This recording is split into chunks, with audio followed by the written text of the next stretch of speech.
கிறிஸ்துவுக்குள் பிரியமானவர்களே, அன்பு ரட்சகர் இயேசு கிறிஸ்துவின் நாமத்தில் உங்களுக்கு என் அன்பின் வாழ்த்துக்கள். ஒவ்வொரு நாளும் ஆண்டவராய் இயேசு கிறிஸ்துவின் நாமத்தினால் உங்களுக்காக ஜெபித்து கற்றுக் கொடுக்கிற வார்த்தைகளை இந்த யூடியூப் வாயிலாய் உங்களுக்கு கொண்டு வருகிறோம். அநேகர் இந்த நிகழ்ச்சியை பார்த்து ஆசீர்வதிக்கப்பட்டு சில தொடர்பு கொள்வதை குறித்து நான் கர்த்தரை மகிமைப்படுத்துகிறேன். இந்த நாளிலும் கூட இந்த செய்தி உங்களுக்காக ஒரு விசேஷமாய் கர்த்தர் பேசுகிற வார்த்தை நீங்கள் ஜெபத்தோடு கேட்டு பாருங்க, நிச்சயம் உங்களுக்கு ஆசீர்வாதத்தை கொண்டு வரும். எவ்ரிடே லைஃப் வித் ஜீசஸ், அன்றாடம் இயேசுவோடு கூட என்று சொல்லி இந்த தலைப்பிலே கொடுக்கிறோம். இதை தயவு செய்து கவனமாய் கேளுங்க, நிச்சயம் நீங்கள் ஆசீர்வதிக்கப்படுகிறது. இன்றைக்கு கற்றுக் கொடுக்கிற ஒரு வார்த்தை பாருங்கள். யாத்திராகமம் 23ஆம் அதிகாரத்தில் 25வது வசனத்திலே ஆண்டவர் சில வசனத்தை சொல்கிறார். அவர் உன் அப்பத்தையும் தண்ணீரையும் ஆசீர்வதிப்பால் வியாதியை உன்னிருந்து விலக்குவேன் என்று கர்த்தர் சொல்கிறார். நம்முடைய அப்பத்தையும் தண்ணீரையும் தேவன் ஆசீர்வதித்து கொடுக்கிறவரா இருக்கிறார். இன்னைக்கு அநேகருடைய சரீரத்தில் ஏற்படுகிற பலவீனங்களை நாம் பார்க்கிறோம். நம்முடைய இந்திய தேசம் முழுவதும் பார்க்கும்போது பல கோடி மக்கள் இன்னைக்கு வியாதி பலவீனத்துல சிக்கி தவிக்க நாம் பார்க்க முடியும். அநேகருக்காக நாம ஜெபிக்கிறோம். நிறைய பேர் சபைகளுக்கு வரும்போது, ஐயா எனக்கு இந்த பலவீனம் இருக்குது, எனக்காய் ஜெபம் பண்ணுங்கள் என்று சொல்லி நிறைய பேர் சொல்லுவதை நாம் கேட்கிறோம். நாமும் ஜெபித்து வருகிறோம். அநேக சபைகளில் சுகமளிக்கிற ஆராதனை வைத்து நடத்துகிறார்கள். ஆனால் வசனம் சொல்லுவது, உன் அப்பத்தையும் உன் தண்ணீரையும் நான் ஆசீர்வதிப்பேன், உன் வியாதியை உன்னிருந்து நான் விலக்குவேன் என்பதாய் கர்த்தர் சொல்கிறார்.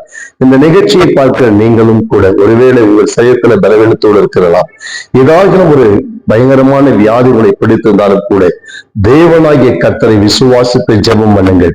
அவர் தமது வார்த்தையை சுகமாக்குகிற தேவன் என்று சொல்லி வேதம் சொல்கிறது.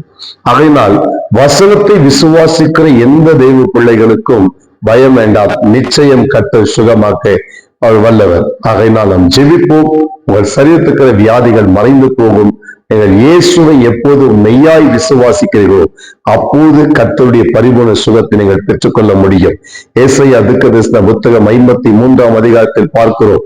நம்முடைய வியாதிகளை எல்லாம் அவர் சுமந்து கொண்டார் என்று சொல்லி வேதாகமம் சொல்கிறது.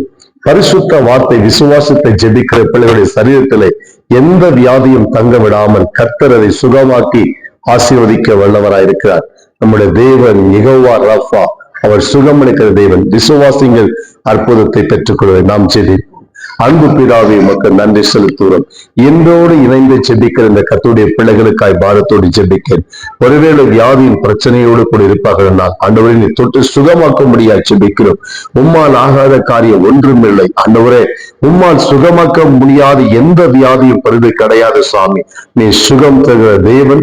இதோ இந்த நிகழ்ச்சியை பார்க்கிற உடைய பிள்ளைகள் எல்லாருக்கும் பரிபூர்ண சுகத்தை கொடுத்து ஆசீர்வதிக்கும்படியாய் ஜெபிக்கிறேன். ஒருவேளை மருத்துவர்கள் கைவிட்டிருக்கலாம், நம்பினவர்கள் எல்லாம் கைவிட்டிருக்கலாம். ஐயோ, இனி இந்த வியாதியில் நான் மறிப்பதுதானா என்று சொல்லி அந்த வாழ்க்கையை நொந்து போய் அந்த கலங்கி அழுது கொண்டிருக்கிற பிள்ளைகளை நீதாமை தொட்டு சுகமாக்கும்படியாய் ஜெபிக்கும். வியாதியை கட்ட விலக்கி போடுகிறார்கள். இயேசுவின் நாமத்தில் ஜெபிக்கிறோம் பிதாவே, ஆமென், ஆமென். எனக்கு அன்பானவர்களே, விசுவாசத்தோட அற்புதத்தை எதிர்ப்பாங்க. நீங்க பெற்றுக்கொண்ட நன்மைகளை எங்களை கமெண்ட்ல சொல்லுங்க. நாங்கள் உங்களுக்காய் ஜெபித்து கற்றுக் கொடுக்கிற பதிலை உங்களுக்கு நாங்கள் அனுப்பி வைப்போம். ஆமென். God bless you.